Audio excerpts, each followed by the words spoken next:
बिस्मिल्लाहिर्रहमानिर्रहीम। अस्सलाम वालेकुम माय यूट्यूब फैमिली, कैसे हैं आप सब? उम्मीद है खैरियत से होंगे। आज मैं आपके लिए लेकर आई हूँ इमली और आलू बुखारे की खट्टी मीठी चटनी की रेसिपी, जो कि आप इस चटनी को समोसे, पकोड़े और चाट के साथ सर्व कर सकते हैं। चलिए आइए इस मज़ेदार सी चटनी को बनाना स्टार्ट करते हैं। इमली और आलू बुखारे की चटनी बनाने के लिए सबसे पहले हमें चाहिए होगी इमली और आलू बुखारे। इमली मैंने 1 कप के बराबर ली है और इसे मैंने 1 घंटे के लिए भिगो के रख दिया था। अगर आप चाहें तो इसे ओवरनाइट भी भिगो के रख सकते हैं, इसलिए कि बहुत ही आसानी से इसके सीड्स निकल जाएंगे। और यहाँ मैंने 1/4 कप के बराबर आलू बुखारे लिए हैं और इन्हें भी मैंने 1 घंटे के लिए भिगो के रख दिया था।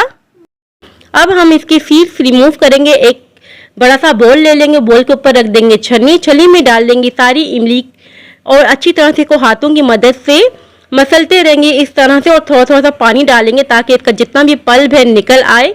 अच्छी तरह से इस तरह से मसल के इसका पल्प सारा निकाल देंगे।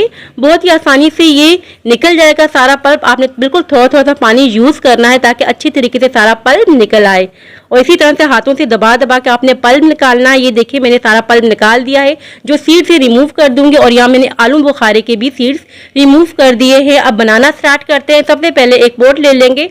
अब हम इस पॉट में डाल देंगे इमली का पल्प जो हमने तैयार करके रखा हुआ था। इसी के साथ हम ऐड कर देंगे आलू बुखारे का पल्प। हल्का सा बस चम्मच चलाते रहेंगे। फ्लेम हमने ऑन कर दी है, हल्के हल्के बबल्स आ चुके हैं। अब हम इसमें ऐड कर देंगे शुगर 1/4 कप के बराबर। शुगर आप अपने हिसाब से भी डाल सकते हैं, कम या ज़्यादा।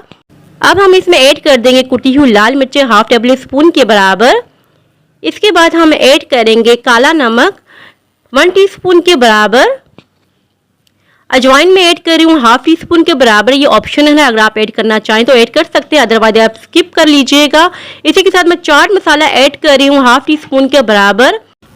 चम्मच चलाते रहेंगे और 15 मिनट के लिए इसको मीडियम टू लो फ्लेम पे पकने के लिए रख देंगे।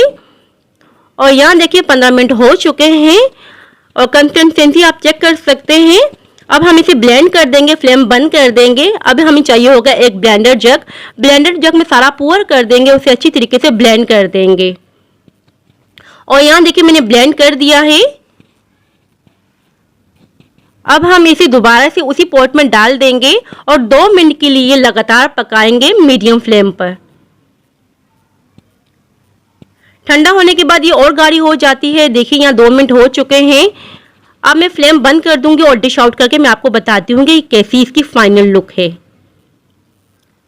और माशाल्लाह से आप देख सकते हैं कितनी मज़ेदार सी चटनी तैयार हो चुकी है। जब आप दस्तरखान पे इस चटनी को रखेंगे तो दस्तरखान की शान बढ़ जाएगी। बहुत ही मज़ेदार सी लगती है। किसी भी चीज़ के साथ आप सर्व कर सकते हैं, समोसे, पकोड़े, कचौरी, जिसके साथ भी आप सर्व करना चाहें कर सकते हैं।